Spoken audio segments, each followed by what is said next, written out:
এদিকে লাশ আটকে রেখে সুদের টাকা আদায় করলেন কারবারি। রাজনীতিকদের জাতিসংঘ সফর সমালোচনা করে যা বললেন রাশেদ খান। এবং সর্বশেষ জানাবো, ফিলিস্তিনকে রাষ্ট্র হিসেবে 4 দেশের স্বীকৃতি দিয়ে স্বাগত জানালো বাংলাদেশ। শুনছিলেন সংবাদ শিরোনাম, এবারে বিস্তারিত। বাণিজ্যে এখনো ভারত নির্ভরতা কেন? বাংলাদেশি পণ্যের উপর একের পর এক বাণিজ্য নিষেধাজ্ঞা ও প্রতিবন্ধকতা সৃষ্টির পরও ভারত থেকে পণ্য আমদানি বৃদ্ধি পেয়েছে। জুলাই অভ্যুত্থান পরবর্তী সময়ে বাংলাদেশ ভারত দ্বিপাক্ষিক ভূরাজনৈতিক সম্পর্ক এক নতুন মেরুকরণের উপর দাঁড়িয়েছে।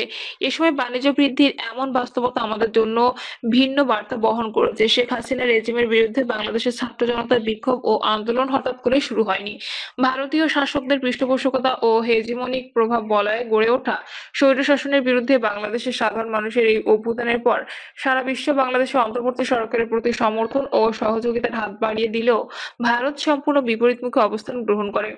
তাদের প্রতিটি প্রতিক্রিয়া রাজনৈতিক, কূটনৈতিক ও বাণিজ্যিক পদক্ষেপের মধ্য দিয়ে স্পষ্টভাবেই বৈরিতা প্রকাশ পায়। ভারতের অনুগত সরকার দীর্ঘদিন বাংলাদেশের বাণিজ্যকে ভারত নির্ভর করে তুলেছিল। বিশেষত খাদ্যশস্য সহ নিত্যপণ্যের উপর ভারত নির্ভরতাকে প্রধান অস্ত্র হিসেবে ব্যবহার করে অন্তর্বর্তী সরকারকে চাপে ফেলার কৌশল গ্রহণ করে তারা। আকস্মিক বাণিজ্য নিষেধাজ্ঞার পাশাপাশি ভারত নির্ভর চিকিৎসা সেবা বন্ধ করতে ভিসা নিষেধাজ্ঞা ও কড়াকড়ি আরোপের মধ্য দিয়ে দেশের সাধারণ মানুষকে চাপে ফেলতে চেয়েছিল ভারতীয় শাসকরা। কিন্তু কোনো উদ্যোগই সফল হয়নি। ভারতের বিকল্প বাজার থেকে পণ্য সরবরাহ পেতে বাংলাদেশকে কোনো বেগ পেতে হয়নি। এমনকি চিকিৎসা সেবার জন্য অপ্রত্যাশিতভাবে চীনের দরজা খুলে যায়। ইতপূর্বেও স্রেফ রাজনৈতিক কারণে বাংলাদেশে গরু রপ্তানি বন্ধের সিদ্ধান্ত নিয়েছিল ভারত, যা পক্ষান্তরে দেশের জন্য শাপে বর হয়েছিল। বাংলাদেশকে গো সম্পদে আত্মনির্ভরশীল হতে সহায়ক হয়েছিল। ভারতের এবারের বাণিজ্য নিষেধাজ্ঞা জনজীবন ও বাজার মূল্যে তেমন কোনো প্রভাব ফেলতে পারেনি। উপরন্তু খাদ্য মূল্যে স্থিতিশীলতা বজায় রাখতে সক্ষম হয়েছে সরকার। বাহ্যিক হারে ভারতের পক্ষ থেকে বাণিজ্য নিষেধাজ্ঞা নানা রকম কড়াকড়ি আরোপ করা হলেও আদতে দ্বিপাক্ষিক বাণিজ্যের হার কোনো প্রভাব পড়েনি বলে ধারণা করা যায়। গতকাল দৈনিক ইনকিলাবের প্রকাশিত এক প্রতিবেদনে জানা যায়, 2024-25 অর্থবছরে ভারতের সাথে বাংলাদেশের বাণিজ্যের প্রবৃদ্ধি প্রায় 3.5% বেড়েছে। তথ্য অনুসারে 2023-24 অর্থবছরে যেখানে ভারত থেকে আমদানি পরিমাণ ছিল $1,107 কোটি, সেখানে 2024-25 অর্থবছরে তা $1,149 কোটি উন্নীত হয়েছে। পক্ষান্তরে বাংলাদেশ থেকে ভারতের আমদানি পরিমাণ ছিল প্রায় $2 বিলিয়ন। ভারতের অনুকূলে প্রায় 600% ভারসাম্যহীন বাণিজ্যের ভারত পরও বাংলাদেশ থেকে পণ্য আমদানির ক্ষেত্রে পাট পণ্য ও তৈরি পোশাকের মতো পণ্যের ক্ষেত্রে ডাম্পিং ট্যারিফ ব্যারিয়ার, স্থল বন্দরের উপর বিধিনিষেধ আরোপের মাধ্যমে প্রবৃদ্ধি ঠেকানোর চেষ্টা অব্যাহত রয়েছে। এইভাবেই দ্বিপাক্ষিক বাণিজ্যকে ক্রমবর্ধমান হারে ভারসাম্যহীন করে তোলা হয়েছে। কিন্তু রক্তাক্ত জুলাই অভ্যুত্থানের মধ্য দিয়ে জেগে ওঠা নতুন বাংলাদেশের জনমত বাণিজ্যে ভারত নির্ভরতাকে সমর্থন করে না। তারা প্রতিবেশীর কাছে দ্বিপাক্ষিক বাণিজ্যের স্বাভাবিক ভারসাম্য, প্রতিবেশী সুলভ সম্পর্ক প্রত্যাশা করে। একথা আজ প্রমাণিত যে ভারতের যে কোনো ধরনের বাণিজ্যিক ও ভিসা নিষেধাজ্ঞা সত্ত্বেও বাংলাদেশের বাণিজ্যিক, অর্থনৈতিক ও জনজীবনের স্বাভাবিক গতিশীলতা অক্ষুণ্ণ রাখা সম্ভব। এতদা সত্ত্বেও বাণিজ্যে ভারত নির্ভরতা অক্ষুণ্ণ থাকার যে চিত্র পাওয়া গেছে, তার কারণেও নেপথ্যের কুশলীদের ভূমিকা খতিয়ে দেখতে হবে। পুঁজিবাদী মুক্তবাজার অর্থনৈতিক বিশ্বের রাজনৈতিক কারণে বাণিজ্যকে ব্যবহারের অনেক নজির থাকলেও অর্থনীতির গতিশীলতা স্বাভাবিক নিয়মেই চলমান থাকে। এই ক্ষেত্রে কোনো নির্দিষ্ট বাজার কিংবা দেশের উপর অধিক নির্ভরশীলতা যে কোনো সময় বড় ধরনের ক্ষতি কিংবা ঝুঁকির কারণ হয়ে দাঁড়াতে পারে। সাম্প্রতিক সময়ে বিভিন্ন দেশের উপর মার্কিন যুক্তরাষ্ট্রের নতুন শুল্ক নীতি আরোপের কারণে ভারত সহ অনেক দেশের অর্থনীতি বিপাকের সম্মুখীন হয়েছে। দেশের প্রধান রপ্তানি অ্যাপারেল পণ্যে অতিমাত্রায় মার্কিন নির্ভরতার কারণে বাংলাদেশও এর দ্বারা আক্রান্ত হয়েছে। তবে অন্তর্বর্তী সরকারের বাণিজ্য আলোচনা সমঝোতার অগ্রগতির কারণে বাংলাদেশ অনেকটাই সংকট উত্তরণে সক্ষম হয়েছে। এ ধরনের সংকট এড়াতে দীর্ঘদিন ধরে সরকারের পক্ষ থেকে রপ্তানি পণ্যের বিকল্প বাজার সহ বাণিজ্য বহুমুখীকরণের কথা বলা হলেও আদতে কাজের কাজ তেমন কিছুই হয়নি। অর্থনৈতিক বিশ্লেষক ও বিশেষজ্ঞদের পক্ষ থেকে ভারতের মতো অবিশ্বস্ত ও বৈরী প্রতিবেশীর সাথে বাণিজ্য নির্ভরতা, বাণিজ্য বৈষম্য কমিয়ে আনার তাগিদ দেওয়া হলেও ভারতের অনুগত স্বৈরাচারী সরকার সে বিষয়ে কোনো উদ্যোগই নিতে পারেনি।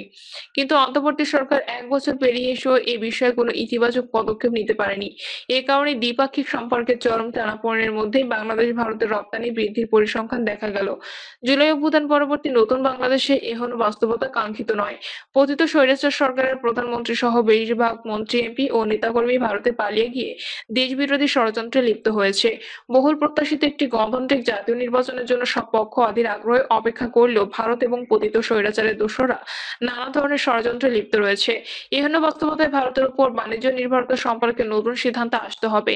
আমাদের অর্থনীতি, জনগণের ক্রয় ক্ষমতা, রপ্তানি বাণিজ্যের প্রতিযোগিতার সক্ষমতাকে কাজে লাগিয়ে বিকল্প ও নির্বিঘ্নে বাজার ব্যবস্থা গড়ে তুলতে হবে। আমদানি ও রপ্তানি বাণিজ্যে ভারত, মার্কিন যুক্তরাষ্ট্র ও চীনের প্রতি বেশি মাত্রায় নির্ভরশীল হয়ে পড়ার ঝুঁকি সম্পর্কে সংশ্লিষ্টদের কাছে আরো সচেতন উদ্যোগ কাম্য। বিশেষত ভারতের সাথে বাণিজ্য ও বৈষম্য কমিয়ে আনতে প্রয়োজনীয় উদ্যোগ নিতে বিকল্প বাজারের দিকে নজর দিতেই হবে। লাশ আটকে রেখে সুদের টাকা আদায় করলেন কারবারি। দামুড়হুদা উপজেলার চিংলা গ্রামে ঘটেছে চরম হৃদয় বিদারক এক ঘটনা। লাশ আটকে রেখে আদায় করা হয়েছে সুদের টাকা। বিষয়টি শুধু স্থানীয়দের নয়, সামাজিক যোগাযোগ মাধ্যমে অসংখ্য মানুষকে স্তম্ভিত করেছে। চারদিকে উঠেছে নিন্দার ঝড়। গ্রামের নতুন পাড়ার নিয়ামত আলীর ছেলে রাজমিস্ত্রি হারুন মারা গেলে ওই গ্রামে এ ঘটনা ঘটে। পরে এলাকাবাসীর ক্ষোভের আঁচ পেয়ে সুদ কারবারি মর্জিনা পালিয়ে যায়।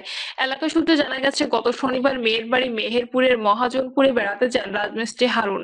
সকালে হঠাৎ স্ট্রোক করে মৃত্যু হয়। তারপরে লাল দামুড়হুদার নিজ গ্রামে আনা হলে আসরের নামাজের পর দাফনের প্রস্তুতি চলছিল। তখন ঘটে এই অমানবিক ঘটনা। স্থানীয়রা জানান, লাশ গোসলের সময় প্রতিবেশী প্রয়াত মোহন আলীর স্ত্রী মর্জিনা খাতুন দাবি করেন, হারুনের কাছে তিনি সুদের 15,000 টাকা পাবেন। ওই টাকা পরিশোধ না করলে লাশ দাফন করতে দেওয়া হবে না। শোকাহত পরিবার লাশ পাশে রেখে টাকার জন্য বিতর্কে জড়িয়ে পড়ে। আশেপাশের মানুষ স্তম্ভিত হয়ে পড়ে এমন ঘটনায়। অবশেষে প্রায় 1 ঘন্টা পর পরিবার বাধ্য হয়ে টাকা মিটিয়ে দেয়। টাকা হাতে পেয়ে মর্জিনা স্থানীয়দের ক্ষোভ ও জনরোষের মুখে পালিয়ে যায়। এই ঘটনায় সামাজিক যোগাযোগ মাধ্যমে সৃষ্টি হয় তীব্র ক্ষোভ ও নিন্দা। মারা যাওয়া হারুনের চাচাতো ভাই মতিনুর ইসলাম মানিক বলেন, আমার ভাই গত 1.5 মাস আগে মর্জিনা খাতুনের কাছ থেকে 8,000 টাকা ধার নেন। সেই টাকা তিনি ব্যবসায় কাজে লাগিয়েছিলেন। রোববার সকালে লাশ গোসলের সময় মর্জিনা দাবি করেন 22,000 টাকা সুদের টাকা পাবেন।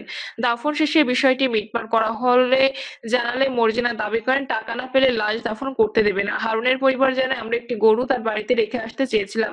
পরে নগদ টাকা দিয়ে গরুটা নিয়ে আসবো, কিন্তু তাতেও তিনি রাজি হননি। পরে 22,000 টাকা থেকে কমিয়ে 15,000 টাকা দাবি করেন মর্জিনা খাতুন। এরপরে পরিবারের সদস্যরা 15,000 টাকা সংগ্রহ করে লাশের খাটিয়ার উপর রাখেন। পরে সেই টাকা মর্জিনা খাতুন নিয়ে চলে যান।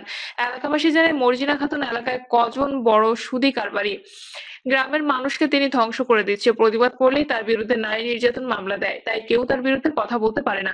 স্থানীয় ইউপি সদস্য আতিয়ার রহমান ক্ষোভ প্রকাশ করে জানান, মূল টাকা হারুন জীবিত থাকতেই পরিশোধ করেছিলেন। মৃত্যুর পর তার মরদেহ আটকে রেখে সুদের টাকা আদায় করা সমাজের চোখে ন্যাক্কারজনক, ঘৃণিত ও লজ্জাজনক কাজ। তিনি দীর্ঘদিন ধরে সুদের ব্যবসা করে আসছেন। অনেকের বিরুদ্ধে মামলা করেও হয়রানি করেছেন। এ বিষয়ে জানতে চাইলে দামুড়হুদা মডেল থানার ওসি হুমায়ুন কবির বলেন, এমন কোনো ঘটনা আমার জানা নেই। তবে অভিযোগ পেলে তদন্ত সাপেক্ষে ব্যবস্থা অভিযুক্ত ব্যক্তির বিরুদ্ধে আইনি ব্যবস্থা নেওয়া হবে। রাজনীতিকদের জাতিসংঘ সফর সমালোচনা করে যা বললেন রাশেদ খান। অন্তর্বর্তী সরকারের প্রধান উপদেষ্টা ডক্টর মোহাম্মদ ইউনূস জাতিসংঘ সাধারণ পরিষদের ৮০তম অধিবেশনে যোগ দিতে যুক্তরাষ্ট্রের উদ্দেশ্যে ঢাকা ত্যাগ করেছেন।